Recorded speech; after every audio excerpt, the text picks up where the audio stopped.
some more.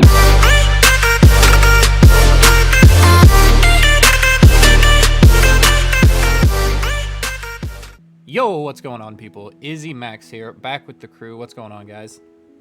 Nothing too much. What's up, guys? So this is week 6. Every 3 weeks we do power rankings. Since this is a 9-week season, this will be the last power ranking we do. And this week we I'll let Ryan talk about it. Go ahead. Yeah, so this was actually kind of my suggestion. I wanted to do things a little differently for this power ranking. Firstly, it's a divisional power ranking, which we talked about in our last vid a little bit. But that means that instead of an overall power ranking, like we've done in the past, this one is going to be purely divisional. And another thing that I wanted to do this time, and they really agreed with me hard on, is during our last power ranking, we gave some pros and cons and kind of left some constructive criticism for the coaches. And after the last couple games and weeks that we've had, every single con that we wrote down last time has been addressed by the coaches and improved upon. And we've had a lot of really, really good games. So kind of in the spirit of that, I actually just wanted to list pros for this one. Mm-hmm. I know that sometimes y'all come for the criticism, but in this case, I feel like there's a lot less to criticize than there ever has been. I mean, there still will be some things that we talk about that they can improve on, but it's nothing close to what we had in week 3. Yeah, no, and I think that in this case, we've seen much more significant growth from every single player, rather than no one has backslid at all. Literally no one. Nope. So a couple things I do want to talk about before we get into this. If we didn't do divisionals, this was going to be a shit show. Oh yeah. Also, unfortunately, we did end up losing a coach. We're not even going to talk about it. Just know that when we go into the blue division, which is where we're going to start, everybody has locked playoffs because we do have a wild card 5 versus 4 play-in game. There's only 5 coaches now in the blue division, so we're just going to nip that in the bud and go ahead and move on. So anything before we start, you guys? That's all. No, let's get into it. Okay, so like I said, starting with the blue division, our first coach is eMburst. Matt, go ahead since this is your division. All right, so very recently this week, Burst took a pretty huge win off of the previous number 1 slot. Only undefeated coach. Dan. Yeah, so Dan was our only undefeated coach. He is now 4-1 instead of the 5-0 that I think we all kind of expected. And I gotta give props to Burst for this match. I think we definitely saw a big improvement in prep. We're seeing it's more than just this match, but I do want to highlight that match in particular. Just the stuff like the choice scarf Kartana, the ghost coverage on Nidoking, stuff like that. He's just got some really good techs that really helped him out in that game. And I think the genning point here is a little bit of an interesting one.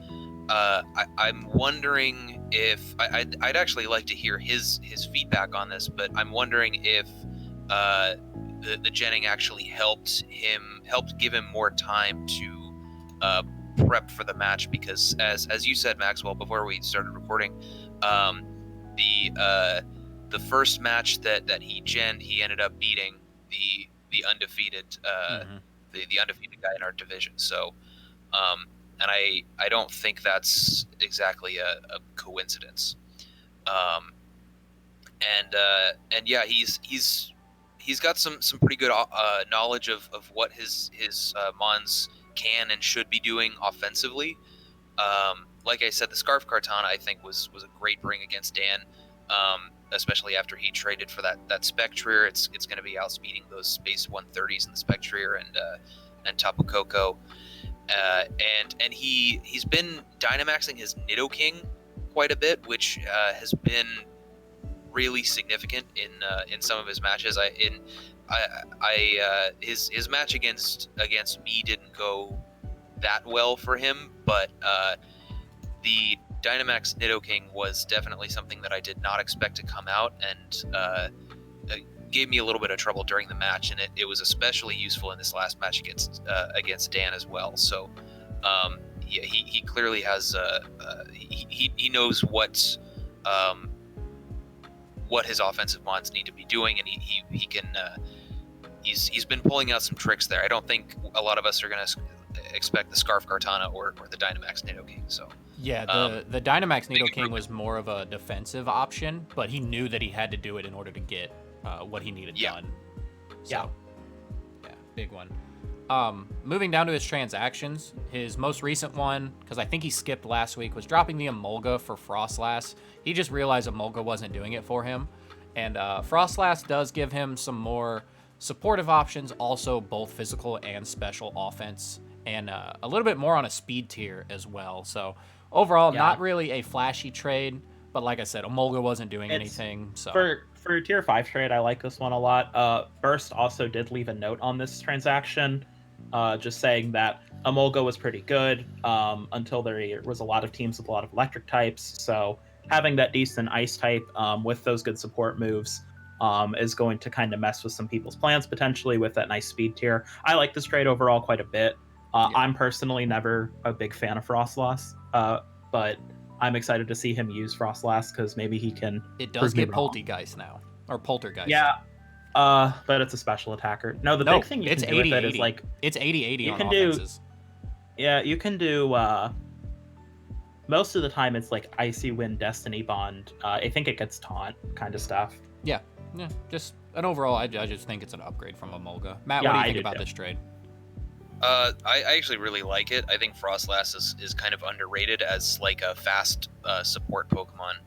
It actually has a lot of cool tools it can use. You guys mentioned a few of them, and I'm not really sold on Emolga. I'm not really sure what it wanted to do. Frostlass is more its role is more defined, I think, and it can do one thing quite a bit better. Yeah. It does have a lot of its fast base 110 is great. You guys mentioned Icy Wind, Taunt, Destiny Bond. It also gets like Thunder Wave, Will-O-Wisp, Fake Tears. It's pretty good for as a fast support Pokemon. I've actually I've poked around Frostlass's Cerebi page when I was considering what I might want to take out of tier 4 myself. So I definitely think it's an upgrade here. Yeah, definitely not a mon you can just kind of leave unchecked. Also, if Rotom Fan is budget Zapdos, Emolga is that Goodwill Zapdos. So, you know. Yeah. So moving on, we do have Noah. Matt, again, this is your division. Go right ahead. All right. So Noah has been the first point is that he's been keeping games close pretty much except for his match against me. I'm not sure exactly what his differential is right now, but it's -2. He's -2. Okay, so he's negative in games, and -2 is actually a pretty good differential for somebody who's negative in games. So he's at least been keeping him close, especially the one against Dan. I think that ended 0-0 differential, even though he lost. I think I'm remembering that correctly. Yep. Either way, it was incredibly close, and it was a really good showing from him to take again taking the previously undefeated player in our division to almost a loss. It was down to a 1v1 in game 3, and it was a nail biter. So he's been keeping games close, keeping his differential not too low, and then he does have some knowledge of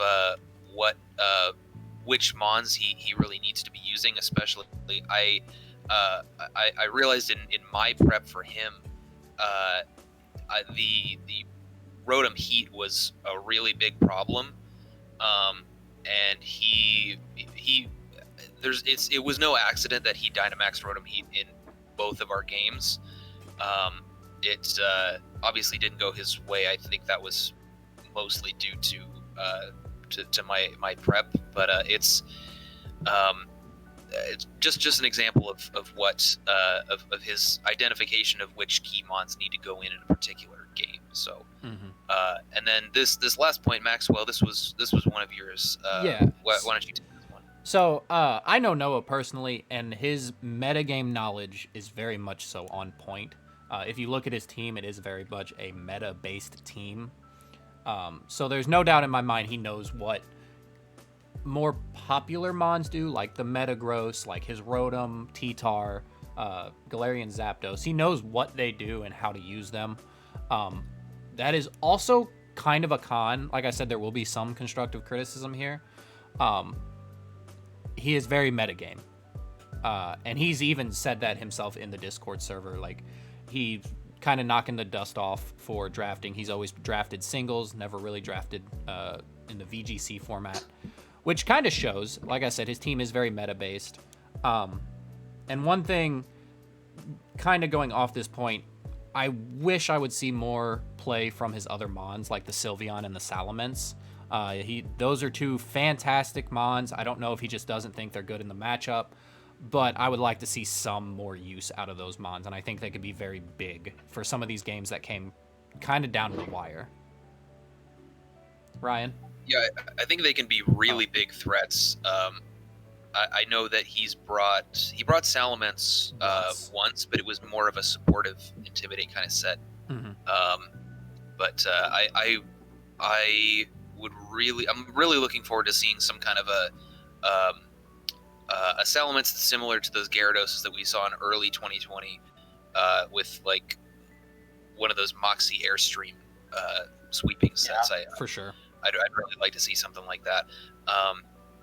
And I'd also like to see. I don't think his team needs a bunch of transactions, but I might like to see like one or two. Mainly just something we've talked about with Noah's draft since the beginning of the season is that it's a little bit lacking in support. It's really just a bunch of threats kind of mashed together. With Grimmsnarl. Or not Grimmsnarl. Right. Morgrim. Yeah. The Morgrim, is kind of the only supportive glue that he has to hold it all together. And I would have maybe liked to see him pick up something to help bolster his ability to support those threats. Yeah. On the point with Salamence, and I know I said like maybe it's just not getting what he needs. The next coach is Hub. Salamence kind of works the same way as Dragonite does, and she's using it very well. So that's kind of my basis for wanting to see a little bit more Salamence. Yeah, I don't have a whole lot to add. I will say, though, I actually really like how a lot of Noah's games play out. He's clearly got a lot of things going on, and he's, 2 and 3 is a pretty good number in this kind of a league. That's certainly nothing to scoff at. No. But I do think that in this case, like I said, I especially was advocating for more positive things, and I've seen a lot of improvement in Noah's play and some of these areas, but we've also only have one game to go off of. Yeah, this one is one of the weird ones. He got stuck with the forfeit of the other coach, and then he had his bye week, so we've only had one game to watch, and that was the game with Matt, which wasn't really close. No effect to him. I think Matt just played the game out of his mind and just knew what he needed to do. So Noah is kind of one of those weird coaches where we actually don't have a lot to say other than what we said in week 3. Yeah, and that I think is kind of bleeding into some of those criticisms. They might be kind of a moot point. Other than the in fact, transactions. I actually am inclined to think they'll hopefully be more of a moot point. Yeah, for sure. Because with a lot of these coaches, we actually have gotten to see 2 games and see those kind of changes and improvements. I think Noah and Matt are the only 2 that only played 1 game. Yeah, and Matt didn't have a lot of cons in the first video anyway. So moving on from Noah, I'll take this one. This is Hub. Her prep has been outstanding. 3 and 2. The only 2 losses are coming from the 2 coaches above her in Dan and Matt. And she's been phenomenal with her prep. If she ended up winning the last season, so we know that she can play, but her creativity has taken a leap ahead of anything that she did last season.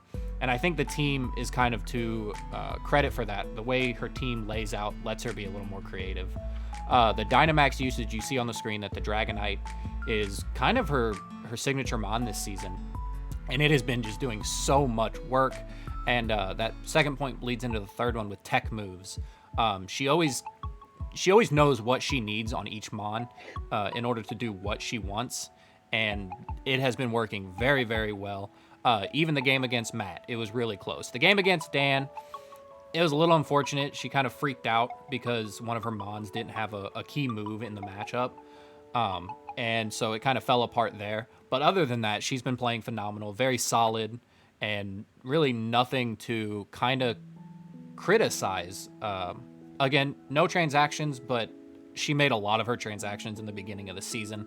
So nothing really to say here. She's placed third.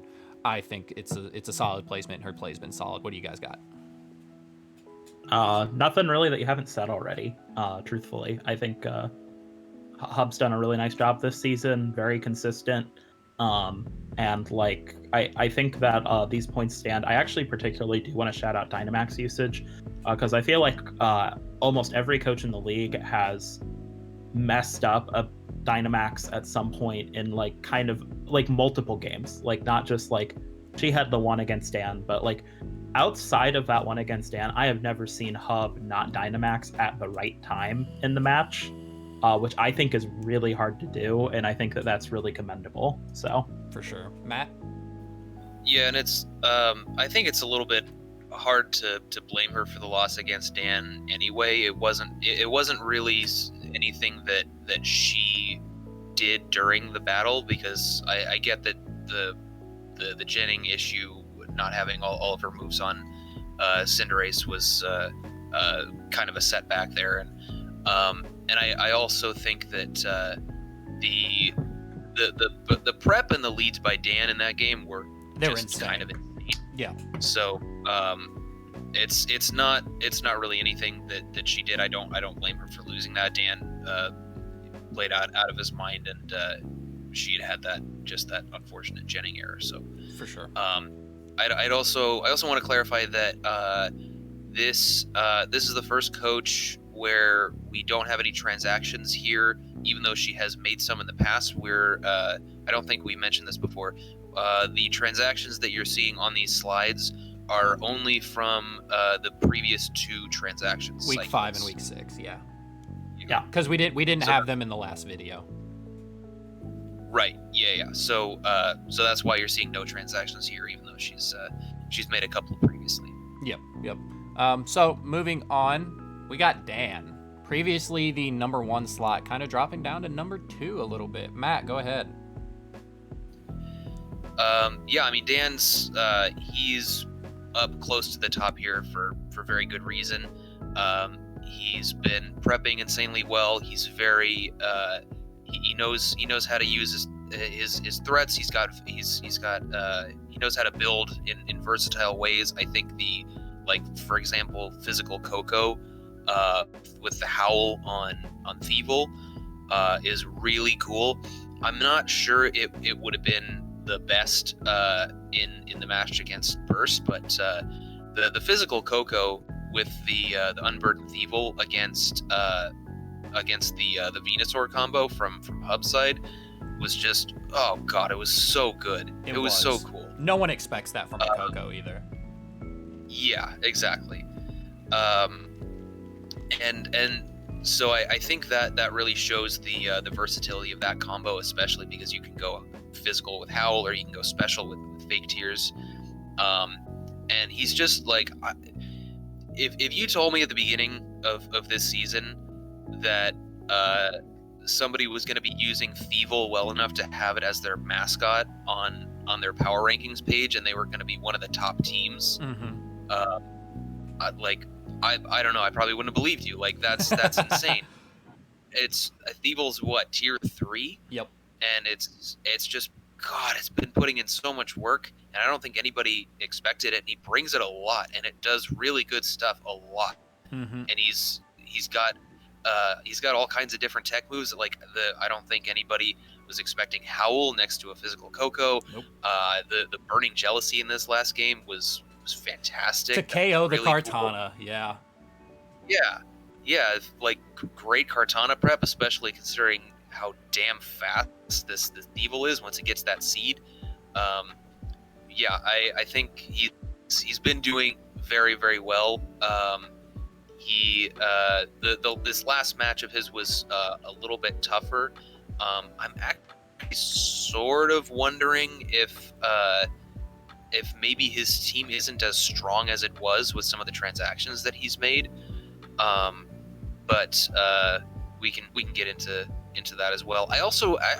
But before we talk about that, I also want to commend him on just like really methodical play, which really comes out when he does his post commentary on his matches. You can really see how he's thinking out a lot of different options and considering options that his opponent has and playing to them, and you can really see how he does really well at that. So I got to commend him for that as well. Yeah, this is my next week opponent. I'm pretty excited for this game because it's going to be interesting. I think we all are. Oh yeah, moving down to transactions, dropping the Nia Lego for Spectrier last week, and then this week dropping the Dust Noir for Kabutops. What do you guys think about those? Before we go too far into them, is it okay if I mention that Dan actually did talk about these trades? Yeah. For the notes for this week. So in his breakdown, Dan actually has been doing kind of a long transaction cycle with a Regirock for Ludicolo, other stuff. So here's what he said. Ludicolo wasn't getting the calcs he wanted, but Kabutops was getting those same calcs. He wanted to shift that to its rain mode, but they weren't in the same tier. So he shifted his ghost type to a tier 1, his trick room option to a tier 3, tier 3 to tier 2, and his rock type from a tier 1 to a tier 1 to 2 to 3, and his rain tier from tier 2 to tier 3. So he kind of moved Nihilego, Ludicolo, Dust Noir to Spectrier, and Regirock to Kabutops.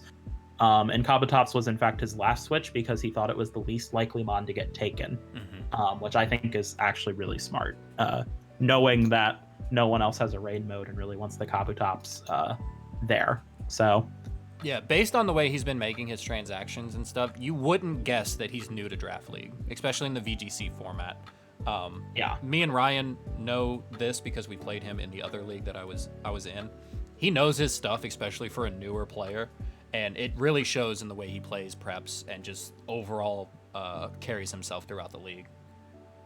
Yeah, I really like the Nihilego for Spectrier, especially because like as he's grabbing this Kabutops, he's kind of gathering ground weaknesses a little bit. So dropping the Nihilego for the Spectrier to me felt like a pretty good trade for that purpose, and it's just a big offensive threat. We actually, when we were doing the tier list for this league, there was a lot of debate over how good Spectrier would be. Like it was a big conversation point, is how good is this mon actually? Yep, for sure.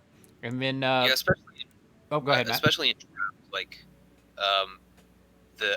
its move pool is kind of, it's a little weird. It's not all that deep. Typically you want more versatility out of those top tier mons, but yeah. Maxwell, were you going to say something? I had a couple thoughts on these transactions. About the Spectre, like, yeah, its move pool is really small, but if you watched his game against Burst, he used it very well. We seen that it had the ground coverage with, I think it's Mudshot. It's Mudshot. Mudshot, yeah. Yeah. He used it in a way where you would be like, oh, well, this mon doesn't really have a lack of move coverage. It has what it needs. So I'm excited to see him use it further.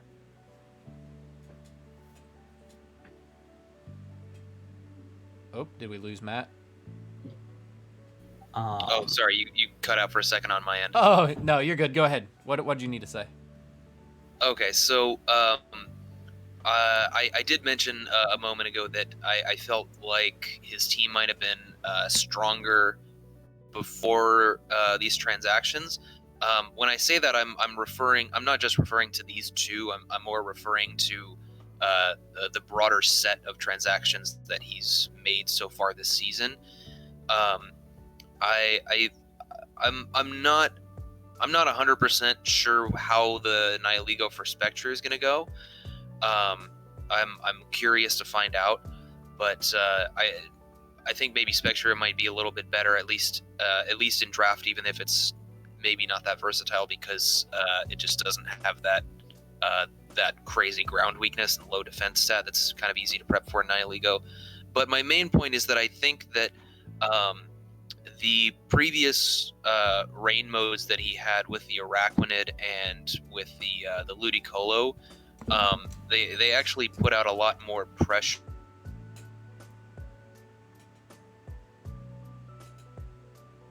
Offensively, Kabutops and Ludicolo, like stat wise and damage wise, they might not be that different, but having I think Ludicolo is just so much better of a rain sweeper because it has that secondary grass typing that really complements the water typing a lot.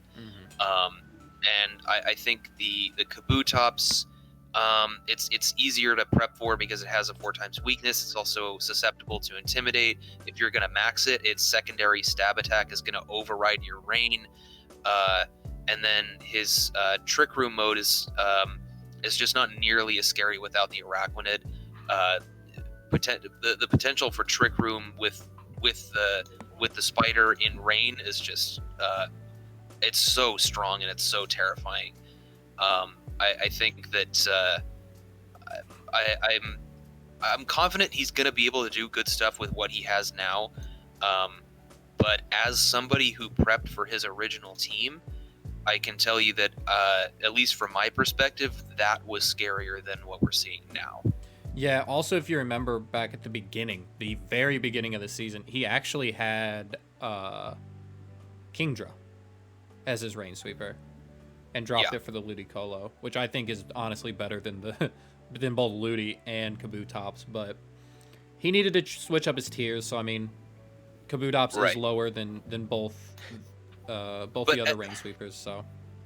Right. I think I probably agree with that. But at the same time, like, I don't want to just trash his transactions. I also want to commend him for I think the way that he did these transactions also is a testament to it's another display of his methodical thought process. Oh, for sure. I like the way that he was switching around the roles on his team to make sure he was covering for everything he had originally, just in different spots. So I really like that as well. Yeah, Oh, let me hang on, Ryan. One more thing. The one transaction I am kind of questionable about, and I know we're talking about Dan, but these are our top two coaches. We got to bash them a little bit. Is the Thunderous. I know it did really good work against Hub in that match, but like you have Tapu Koko. So I know you kind of have a Disquake combo now, but I want to know how useful the Thunderous is if you also need to bring Koko. You kind of make sense what I'm saying? Yeah, I think so, yeah. Okay. Yeah. I will say this though. If you gave me Dan's initial roster versus his current roster, I would say his current roster is more threatening, and I would have rated it much higher. Oh, for sure. Personally, I actually think that I actually really like Nihilego for Spectrier. I actually really like Kabutops. I think that's a mon that y'all are sleeping on slightly. It's pretty good. The big issue with it really boils down to setting your own sand in rain whenever you want to use Rockfall. So Kabutops is still pretty good. I do think it makes the rain mode less scary, but I think his other mode he just has I think his so Trick many Room mode modes. got a lot scarier. I think his hyper offensive I'm gonna blitz you mode got a lot scarier. Yeah, he just has so many modes to this team that if you prep wrong, you're just done. To see Regirock, I do think that mon is kind of limited to being a max option, which I actually do think is a potential issue for his team as it currently stands, is he has a lot of mons he wants to max. But I do think that all those mons get a lot of usage out of max that maybe other teams don't have, that don't have as many Dynamax options. For sure. Moving on, I think we hit Dan a little bit much there, is Matt. I'll go ahead and take this one. His prep has been phenomenal. From season 1 to this season now, his prep has always been on point. He's not really missing anything. His transactions have been really good. If you remember at the beginning, me and Ryan both thought his team was actual garbage, and I think he does as well. Matt, you want to chime in on that point? Was your team trash at the beginning? Sure, yeah. I think trash is a little harsh. I agree that trash is a little harsh. All right, it was the stuff sitting next to the garbage that you just weren't sure to throw out yet. But I mean, I get your point. Your team is definitely a lot more threatening now than it was at the beginning. A lot more. Right. Yeah. And then moving on, you're just game flow knowledge. You can tell you know what you need to do from turn to turn, not even game to game, just turn to turn. What needs to happen for you to get the win. That's pretty much about it. Ryan, anything from you? Yeah, real quick, there was a bit of a debate over whether Matt or Dan should vote, but should be in first. Ultimately, we did decide that Matt should be in first due to differential standing, more so than anything else. Matt does have a higher differential in this case. And the loss power. The loss is to Dan. Yeah. Dan's recent loss was significant enough that we went ahead and considered that. So we ultimately put Matt over Dan by just like a hair. And like I said, I honestly voted mostly based off differential, which if you didn't notice, we don't have differentials posted on the slides or anything. I think it's a 6-point difference.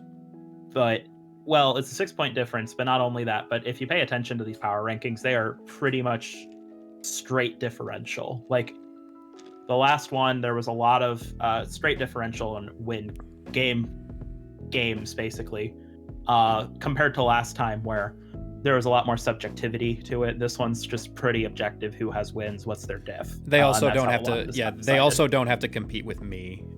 We'll get to that later, but knocking me away from the blue division definitely helped the way we decide this one.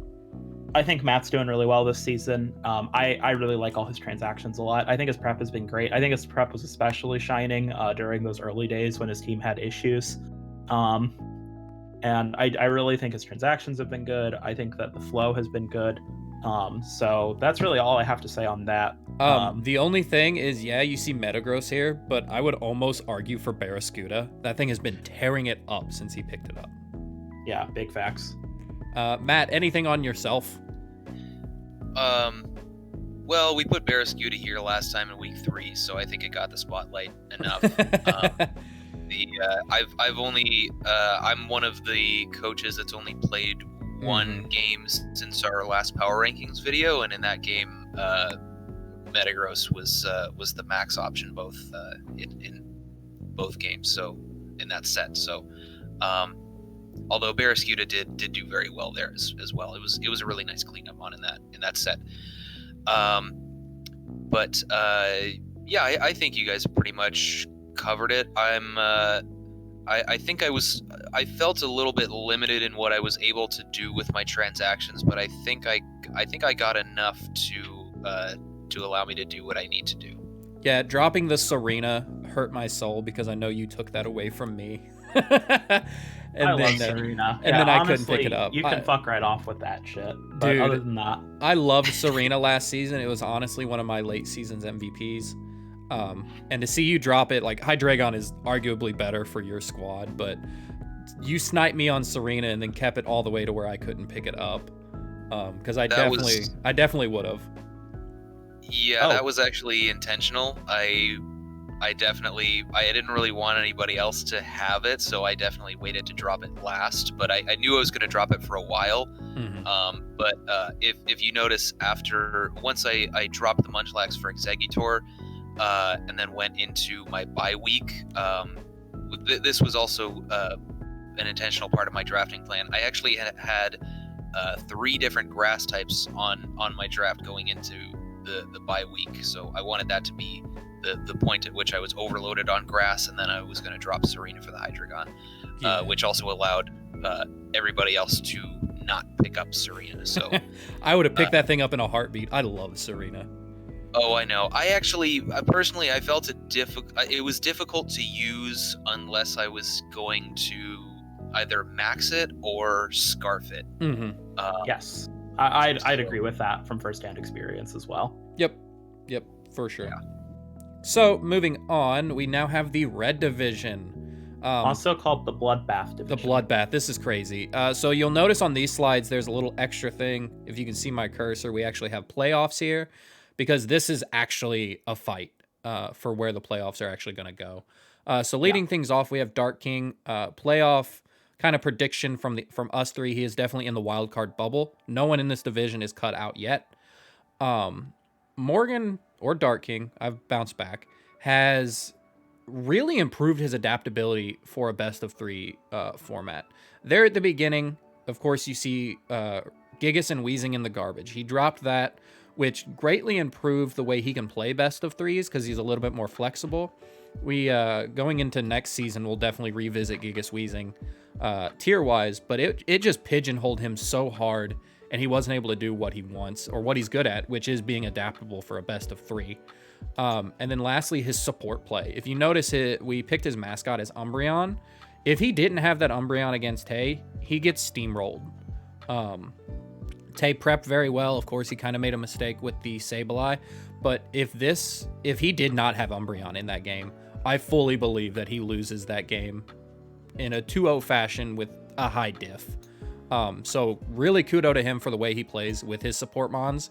And like I said, I really think his team has just been unlocked by dropping the Gigas and the Weezing. Ryan, anything from you? Yeah, not a whole lot. I've been really impressed with Dark. I've been impressed with the whole Red division, honestly, quite a bit this whole season. And I think especially the most recent games from Dark King have been really impressive. And it kind of sucks to see him be 1-4, but I do think he can claw his way out of the hole. It's not completely over yet. We did do the math. It is still very possible for Dark King to be in the wildcard bubble. So I'm hoping that he can really keep that momentum going. And I think those 4 losses really do attribute to the Gigas Weezing, because he brought that every week and just couldn't get it working. When you have other coaches prepping for it, it's really hard to get it to work, since we knew it was coming week to week. Matt, any thoughts before we get into transactions for Dark King?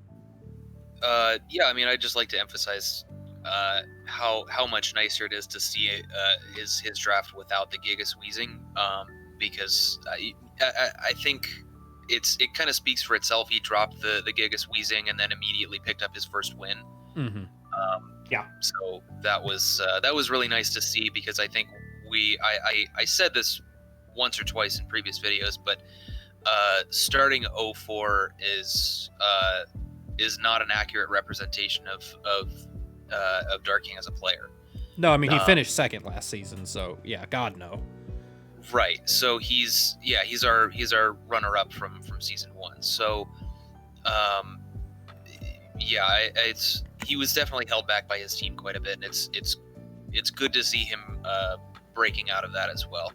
I'm a little bit curious about his transactions as well. Yep. I know that as soon as when I dropped the Milotic, he was I know he was pretty happy about that, because he really likes it. He wanted to pick it up. He seemed to want a bulkier water type on his team. Personally, I think Inteleon makes a little bit more sense on his team comp. He disagrees, and he obviously has good experience with Milotic. So didn't he ride the Milotic to second place last season? Pretty much. Well, also, to be honest with you, I like Inteleon a lot on his comp too, but also, like, if you look at this season, bulky waters are doing very well this season as a overall. Yeah, this could have been a divisional choice, because he did lose to Hunter, who, as previously noted, kind of struggles against bulky waters, i.e. the match against me and Ryan against Hunter. So that could be just a meta choice for him. So I like the Inteleon on his comp more, but the Milotic does make a lot of sense. And then next, I think, go ahead. I would defer to his greater wisdom on this, since he has the Milotic experience from last season. So I personally disagree. I guess that Milotic is better than Inteleon here, but I mean, I don't mind the pick if he's more confident in Milotic. For sure. I'm pretty neutral on that one. I could go either way. I see both sides. Yeah, they just both do something different, and I think he puts more stock in the Milotic than his use with the Inteleon. That said, I know you both like the Volcarona for Naganadel. I don't. Okay, real quick. I'm not the biggest fan. I get it. He likes Naganadel. He uses it on ladder quite often, so I know it's another comfort pick. Also, it gives him a special sweeper since he is dropping the Inteleon. And he does need some more special support. Yeah, and the wheezing as well. So he lost his poison type. The only reason I don't like the Volcarona dropping for it is because now he loses his redirection. Yeah, I also just think Volcarona is a really, really, really good mon on his comp. And I think losing that, like when I had to play Dark King, I had to do a lot of prep for Volcarona. And if he had Niaganadale, it would have been a lot less prep. Yeah, Matt, you have a lot of knowledge with Volcarona. You just want to league with it. What do you think about this one? Yeah, I'm a little bit mixed on this one. I do actually think that Naganadale's kind of a secret OP Pokemon. It hits big numbers. Right, and it's got a lot of really nice options. You can use it as an all-out attacker. It can be like it can be super threatening if you do like some nasty plot max airstream stuff with it.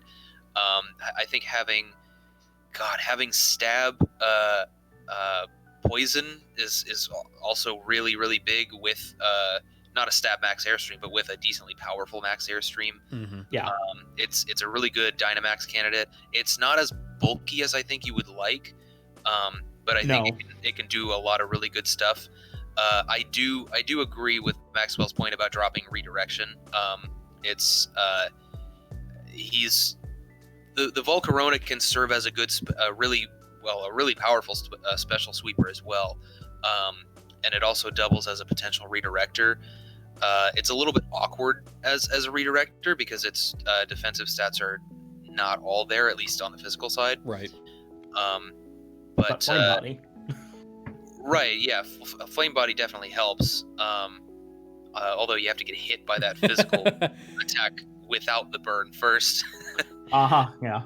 But yeah, I'm like I said, I'm a little bit mixed. I love Volcarona a lot. I have a lot of experience with it in drafts, and he's losing his redirection here. But I am like I think as a viewer of this league, and kind of as a fan, maybe I am really excited to see what Naganadale's going to do. I am for too. sure. I'm so pumped to see this thing in action. I think that I think that this trade is actually the more questionable between the Inteleon Milotic, because I actually am fine with that one to even liking it a little bit.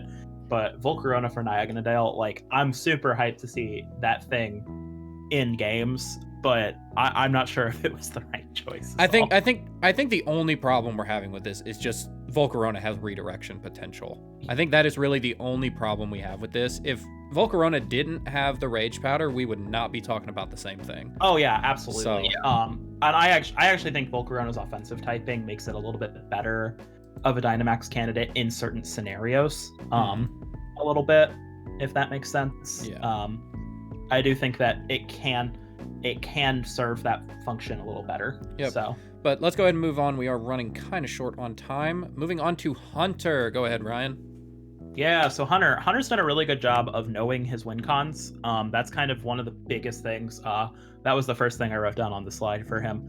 Hunter knows what he has to do to win. And any post-com video, he constantly is well aware of his win cons. He's got the horse, because God, I love that horse. Hunter's actually improved a lot on this. He's gotten much better at positioning his support ons over the past couple games. I've noticed that like he's done a lot better job at getting those into the correct position at the right time, which is actually a pretty commendable improvement. He's currently in the wild card bubble as well, and I think he has a pretty good shot at playoffs. But I do think that he is in kind of that wild card bubble slot. Hunter's done a really good job this season. I've been really, really impressed with his play and with his team. And I actually think that this transaction that he just made is going to actually help him out a whole lot. So since we're kind of on a shorter time frame, do you have anything you'd like to add, guys, before we move on to transactions? Yeah, just one big thing from last season. If you remember, this is where he sat last season at week 6, was 2-3, and he was damn near out of playoffs. Like he had a very slim chance at making playoffs. This 2-3 is a lot more powerful than the 2-3 he had last season. Oh yeah. This 2-3 is a lot more powerful. His team's more threatening. His prep is better. The transactions he's making is a whole hell of a lot better. And the only reason we have him in the bubble and not the next coach, before we get there, is the next coach already has a guaranteed forfeit win from the coach who has previously dropped. So that kind of played in it a little bit. It's kind of unfortunate, but that's just kind of how the cookie crumbles. Anything from you, Matt, before we move on? I think you guys covered pretty much everything. In the interest of time, I will just say Ice Horse. Thing That is a all. threat. Big Good. threat. All right, next up we have Tay. Oh, transaction, real quick. Oh, yeah, his transaction, dropping the Carbink for Manectric, it does help out his fast mode.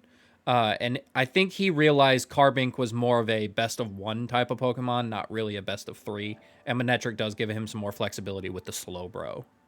He also needed an electric type, like, desperately. Yep. Hunter I think we railed him on that last video anyway. Yeah, Hunter even mentioned to me in a DM. He was like, "Dude, I need an electric type." Yeah, real bad. And Manectric was, I think, the best thing on the board for sure. So now moving on to Tay, 2 and 3. Like I said, he does have that guaranteed win against the coach who dropped from the blue division. So technically, he is 3 and 3 with a positive diff. But his pros, his prep has improved drastically. Jesus Christ. I shouldn't talk anymore. No, don't let me type on the slides anymore. Especially his prep against his most recent match against Ryan. He knew what he needed and how he needed to use it.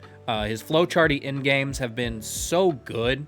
Granted, he misplayed against Toxic. He should have had that win. He just mashing A and misclicked on the fake out into the Dynamax Moltres. I do think that game is either closer or a win for him. And then his Sableye usage. Previously, when he took the loss against Dark King, he wasn't quite sure how to use Sableye, and I really think he kind of unlocked it against the match with Ryan. And honestly, Sableye was one of the big reasons he ended up picking up that big win against you. Also, his transaction, Kangaskhan for Shiftry, it just makes a whole lot of sense. He is maxing the Zapdos a lot, and if the Zapdos sets up the Heat Wave, the Max Flare, Shiftry does kind of just go in. It also gives him some Sucker Punch usage and a offensive Grass type, because previously all he had was the Tangela. Ryan. Yeah, nothing too crazy. Just wanted to say that I think Tay's prep has improved really drastically. He had a really good game against me. I think that he's really improved a lot of his prep and flowchart, especially these past 2 games. We've really seen that a lot. Under playoffs, you'll notice that he's actually just listed as wild card, because it's our belief that the lowest possible ranking for Tay would be wild card. Because he already has that win against Nin. Yes, but we think it's more likely that he will not be a wild card. We think he'll probably be in a decent slot, so we'll kind of see. Yeah, this is the lowest possible outcome. Yeah. Matt, anything for you? Yeah, just a little something. I think I want to commend Tay, especially on this last match. It was really well done by him, and I think based on the team comp that Ryan has and the way that Ryan's been playing so far, he's obviously a tough opponent, even if he doesn't think so. But Tay did a really good job. I think earlier in the season I was a little bit more skeptical of Tay's prep, but he pulled it out this last week, and he did really, really well. He just the Zapdos really just went in, and I think he kind of knew that. There wasn't a huge amount of stuff that Ryan had that was going to be able to deal with it very well, and the stuff that he was relying on, which seemed to be the Max Hailstorm on the Drifblim, was I think that the Sableye did enough disrupting to make that not really a factor, and then and the Zapdos just kind of did its thing. So really great job from Tay, especially in this last match. Yeah. I definitely big improvements here. One thing I do want to point out about his prep was the use of AV Finny. AV Timid, not even max speed Finny, to outspeed, I don't even remember what.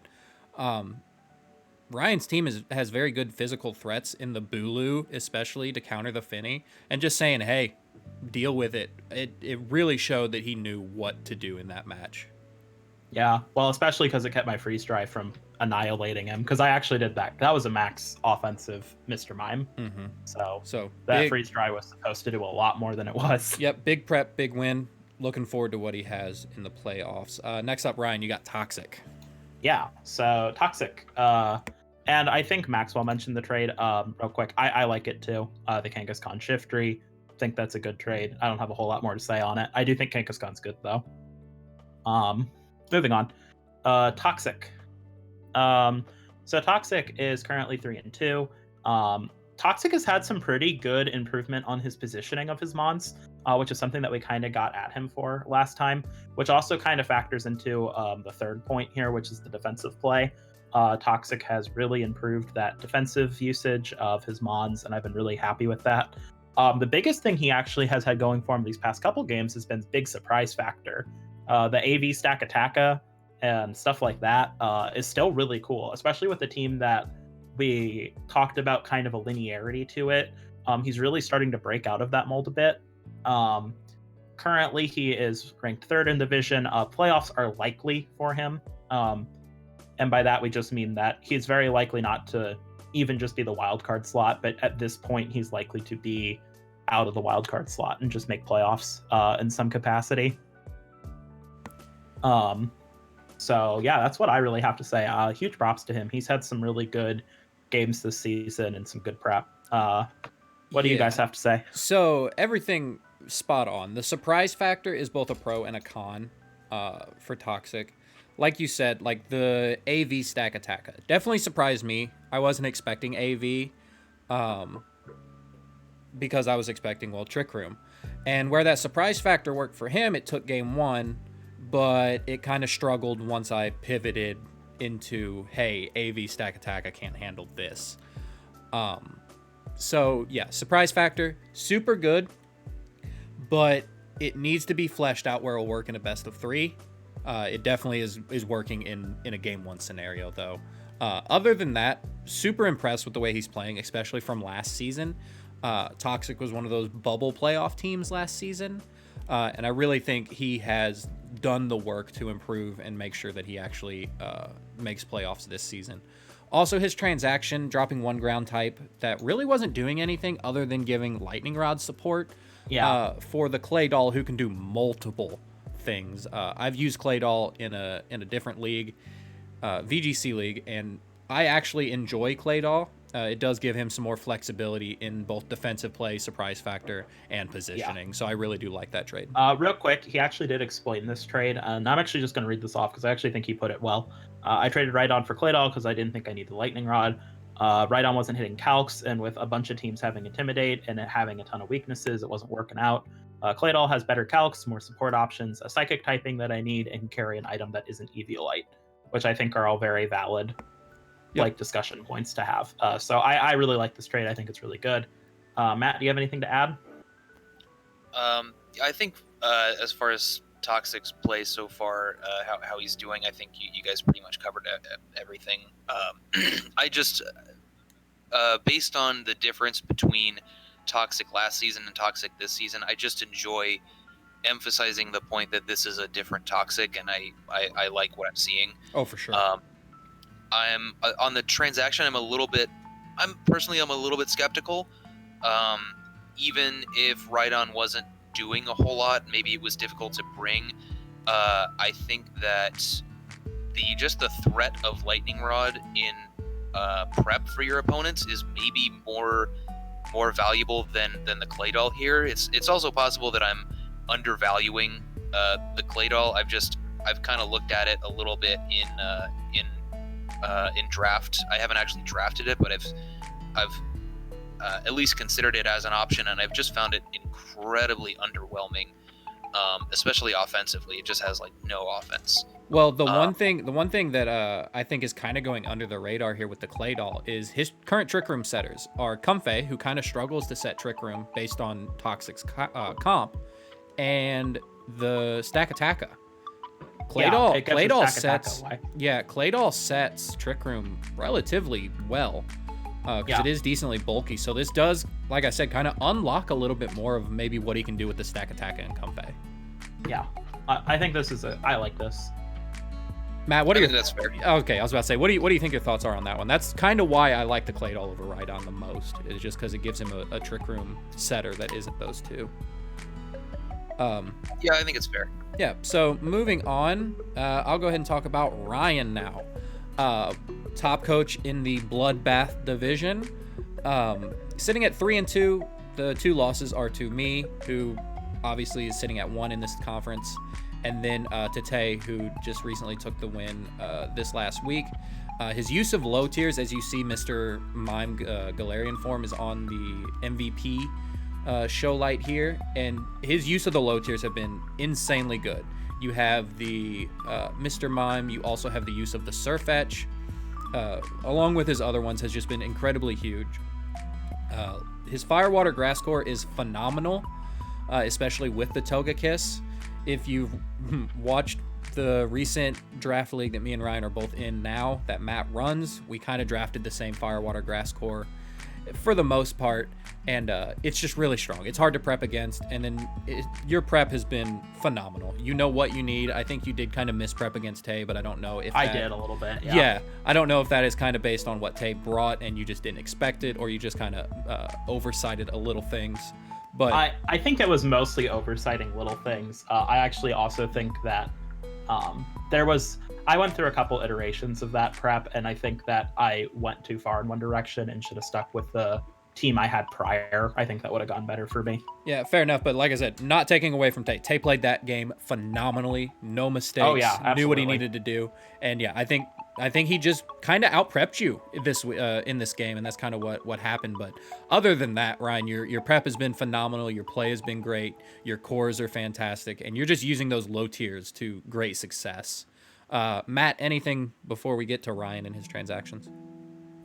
I think you covered everything. It's I've been impressed with how he's played and prepped this whole season. Really, this last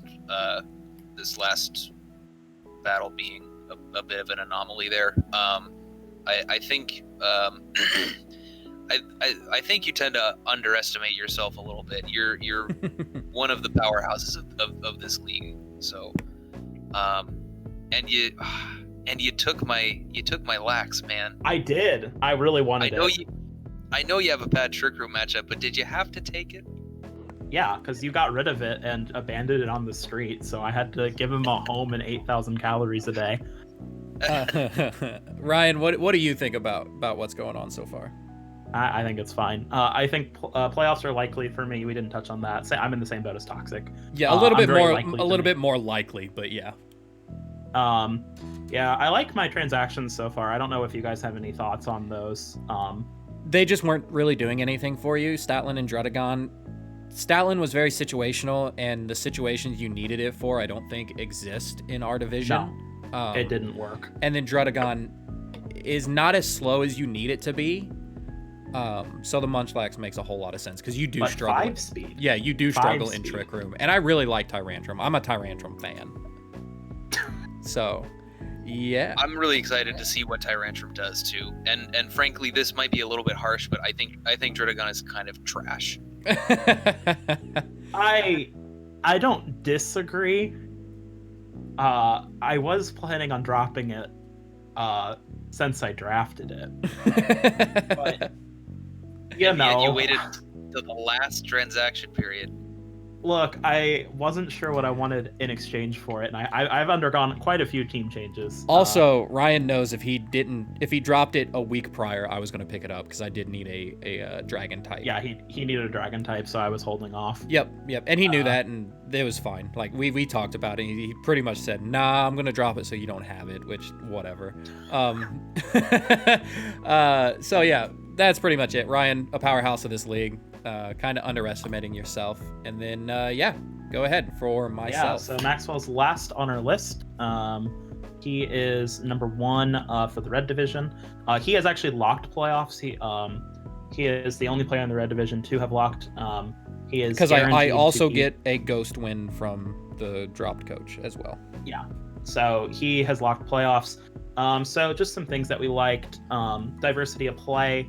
Maxwell, you've done a really nice job of using your team in different modes and ways than anticipated. You've done a lot of really cool like trick room things, and you've done some other different types of modes that have really worked out well. You're actually better at knowing your opponent's flow chart than having one yourself, it feels like. You kind of know what the other person's going to do, and you can kind of play around it. You lose a lot of game ones. In fact, you lose almost every game one that you play. Yeah, there's only been 1 week where I didn't, and I 2-0'd him. Yeah. And outside of that, you have really good adaptability game to game, where you're able to pick up that momentum in your games 2 and 3 and really win. You're finally calling protects. I've been waiting years for this. It's taken a long time. Yeah. Matt, do you have anything to add?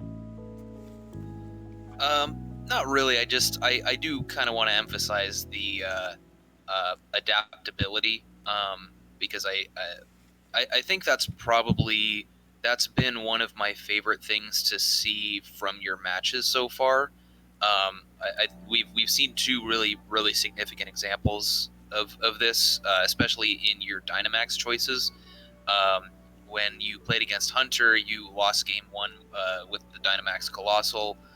You switched to Dynamax Bulu game 2 and 3, which you wouldn't think would be all that great against that big ass ice horse, but it worked. It worked really well.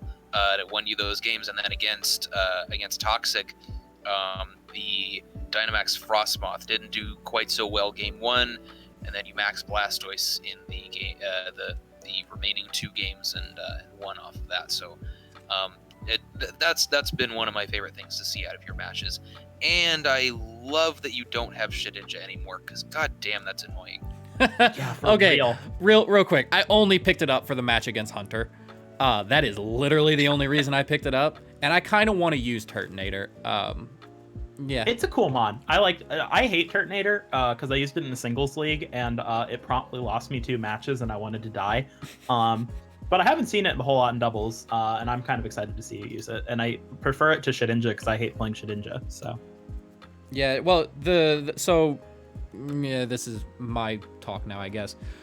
I love my team. This is probably one of the more of a favorite team than last season. Of course, I did have Colossal last season as well, so I'm very versed in using it. But the Turtonator is actually a shout out to A-Drive in the WBE, where he used the Turtonator very, very well. And it kind of fits with what I want to do with Colossal as well. Colossal can be fast or under Trick Room. Turtonator, more under Trick Room than you would think, but it is very, very bulky if you max it. And like I said, I only picked up Shedinja for the match against Hunter. Other than that, I just wanted to use it once. And Frostmoth is in my heart, my best bug, so Shedinja had no room. True. Yeah. One thing I do want to say about myself, my use of Frostmoth has been surprising to me in particular. I am surprised how well Frostmoth actually matches up against a lot of the things that people have on their teams. And it honestly surprised me because I just picked up Frostmoth thinking it was the best tier 4. And it's really put in a lot of work. Yeah, it's actually been so good that when we did our other league that we're currently in, we considered drafting it for our team yet again, because it's that good. I think that's it. Can we kind of start closing thoughts? Yeah, go ahead. So this has been a really good week for the league. A couple weeks for the league. One more thing before you go. Every single match this last week was an upset. Yeah, every single that was one of the things I was going to mention. Every single match was an upset. That was upset week last week, which was really cool to see. I really love it when stuff like that happens. For sure. The one thing I really want to emphasize here is that things have improved a lot in this league, in this kind of middle area, and I think that things are really picking up momentum and speed, and I think that there's a huge element of unpredictability that's really entered the fold here in a really exciting way. And I just want to compliment our coaches. I think they've done a great job on really making a strong community this season too, especially, which is something a little outside of play, but even just the the chats in the Discord and the talks with the other coaches have been like really positive this season, and I just want to commend that. For sure, for sure. One thing I do want to say about this season, since the next time you see us doing this kind of thing will be towards the end. Everybody has just improved on an astronomical level, not only from last season to this season, but from a week to week basis. And it's just, I'm glad that we ended up putting this together.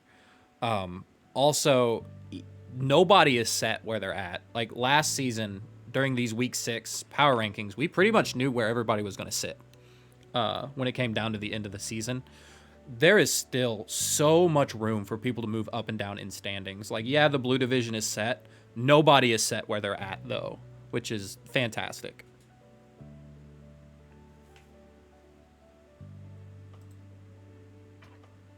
Matt?